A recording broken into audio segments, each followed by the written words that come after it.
Na jednodňovú pracovnú návštevu nášho okresu zavítal v útorok 10. augusta prednosta Krajského úradu v Trnave Martin Pado. Okrem Skalice a niektorých nedalekých obcí navštívil aj Holíč, kde si prezrel národnú kultúrnu pamiatku, historický kaštiel, predovšetkým čínsku sálu a kaplnku, ktoré sú v súčasnosti najzachovalejšími časťami kaštieľa.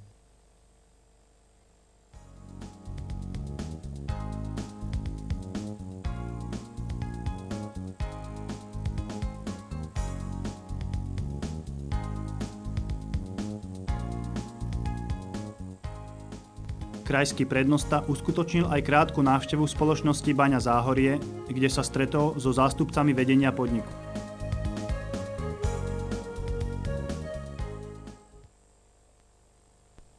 O účele návštevy v holíckej firme informoval na poobedňajšej tlačovej besede, ktorá sa konala na okresnom úrade v Skalici. V prvom rade sa jednalo o informácie zo strany podnikateľov alebo predstaviteľov Bane Záhorie, aká je teda perspektíva, aká je situácia vo firme, čo sa týka zamestnanosti, jednak sociálnych vymožeností, čo sa týka ťažobného priestoru, starostlivosti o životné prostredie, následných rekultivácií pôdy a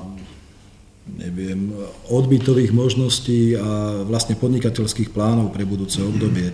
Takže v podstate sme prešli celú tú škálu problémov, ktoré v každom takomto podniku existujú, cez technologické záležitosti ohľadom techniky a efektívnosti práce, produktivity, takisto čo sa týka bezpečnosti práce na pracovisku. Takže skutočne prebrali sme, dalo by sa povedať, takmer celý komplex, celú škálu tých otázok, ktoré súvisia s ich činnosťou.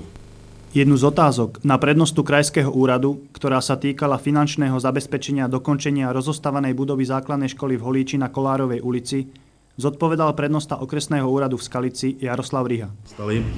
Táto škola je, aj pánovi prednostovi trošku poviem, asi z polovičky hotová, asi tak ako podobne v Uníne, a druhá polovička rozostávaná. V tomto roku, ako pani inžinierka Púčeková z Krajského úradu povedala, by malo prísť 3,5 milióna.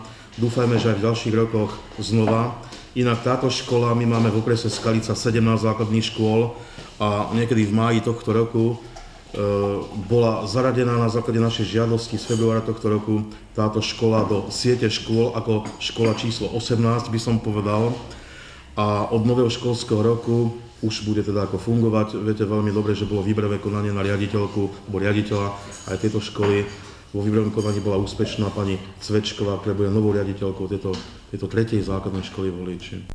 Svoju pracovnú návštevu okresu Skalica zhodnotil krajský prednosta nasledujúcimi slovami. Ináč, čo sa týka celkového dojmu, ja som bol maximálne spokojný s priebehom celého dňa, aj čo sa týka organizácie.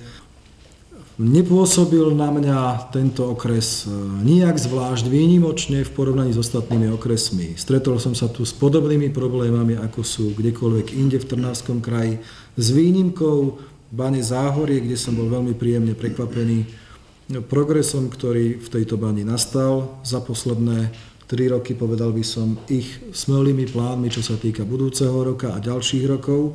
Takže toto je jedna radostná novinka, vyslovene radostná zväz